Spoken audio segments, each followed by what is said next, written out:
Now, throughout the pandemic, there has been an outpouring of gratitude to those on the front lines. Healthcare workers, grocery store clerks, truck drivers, just to name a few.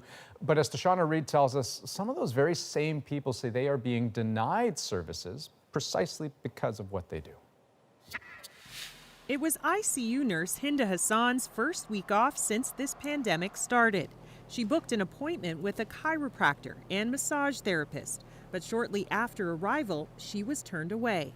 It was a little disappointing, and you could see there was a huge informational gap. At the clinic, Hassan filled out a COVID screening checklist, identifying she has contact with COVID-19 patients, wears PPE on the job, and has no symptoms. But the clinic told her they can't treat her unless she does a COVID test.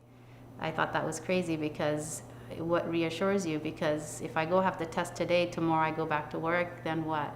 According to Ontario's Ministry of Health guidelines for healthcare providers, Hassan should have been able to receive treatment because she wears PPE during exposure and had no symptoms.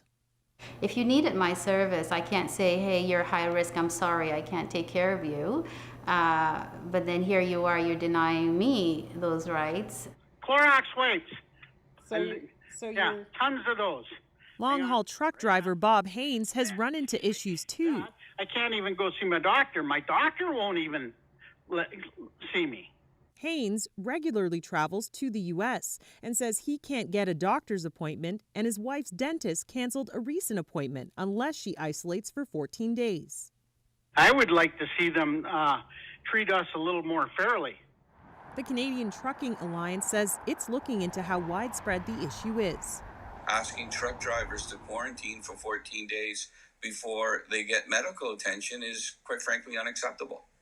The Royal College of Dental Surgeons says unless the person is in need of urgent care, some patients can be asked to do a test or isolate. As for Hassan, the health clinic apologized and updated their protocol for health workers. She plans to rebook. Tashana Reed,